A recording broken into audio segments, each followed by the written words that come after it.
He has his entire life. I know you're super emotional. I just. Of course I am. I'm terrified. I'm telling you the political reality. You deny. You say he lied. You're still campaigning. You say he lied. It's not over. It'll never be over. It'll never be over. You wish. The pullout of Afghanistan was the pivot point? Are you kidding me? I mean, I can read a chart and I can read a poll. I guess you can't. But the reality is when he made that decision. Your petty insults are so weak, dude. It appeared to be a day of mourning on The View. I'm obviously very disappointed. I'm very sad. It's been very difficult, but boy, oh boy, do we have a country if we can keep it. People didn't come out. I don't know why, and it doesn't even matter. He's now the president. I'm still not going to say his name. Former Republican Congressman Joe Scarborough turned Morning Joe host had this take. If she were a 6'4" white man from Arkansas and she ran a good middle of the road campaign talking about reaching out, do you think she would be losing by that much? If she could like chew tobacco and carry a shotgun and talk about football and as Donald Trump's comeback became clearer, it's not the elite that's going to pay the price. It's people who woke up this morning with a dream and are going to bed with a nightmare. Over on MSNBC, the blame was placed on one key demographic. Black voters came through for Kamala Harris. White women voters did not. And this will be the second opportunity that white women in this country have to change the way that they interact with the patriarchy. There was some free advice for Democrats on Fox News. You have to put down the country because you don't like the results. Trump won. It's like blaming the refs after you lost 50-0. Could it be you? It can't be 70 million racists. Kamala Harris's stunning failure to build on Joe Biden's 2020 electoral success, a shock on CNN's Magic Wall. You asked, are there any places that the vice president is overperforming Joe Biden in 2020? Holy smokes. There you go.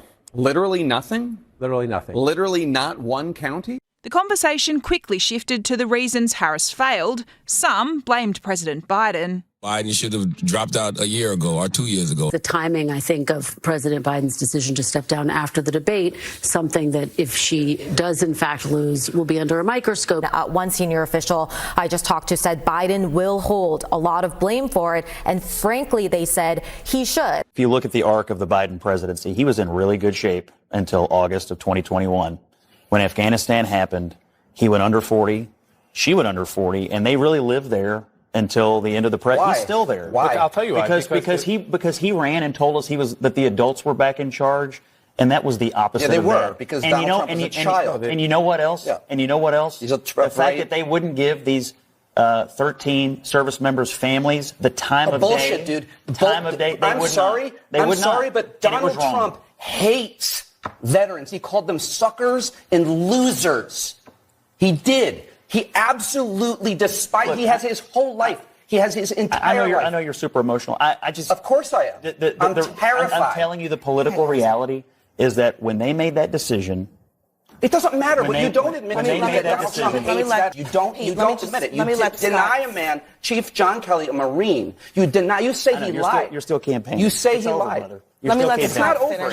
It'll never be over. It'll never be over. You wish. The political reality is when they made that decision and everyone realized, oh my gosh, these aren't the competent adults that we were promised. Donald Trump is. And then when you pile on top of it the decisions that made inflation worse, it was a compounding interest of political crap over time that they could never get out of. And that's how she lost the race. There was a bipartisan consensus to get out of Afghanistan. That wasn't the point. It was the way it was done. Decision to get out hold on. It was the implementation. It was the fact that they took out our soldiers first instead of last, which is you would think would be common sense. And again, it's like you said, we thought the adults were in the room. That's why people voted for Biden. A return to normalcy, a return to competence.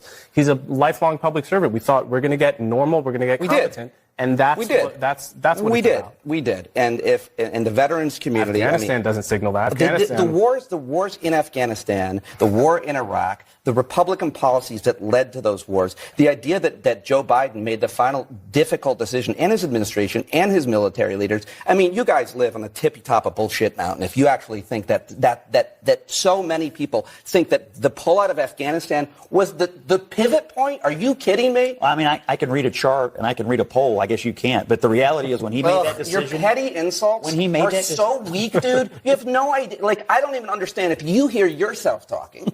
Look, you can laugh all you want, but like, I can't read a chart. Like, it's just so hacky. It's so uninteresting. Look, the reason that we brought this up is because that was from a Democratic. And for everybody out there wanting Trump to pivot or change or somehow whatever you want him to do, he just won a mandate from the American people to execute on the program that he laid out in this election. It wasn't particularly close.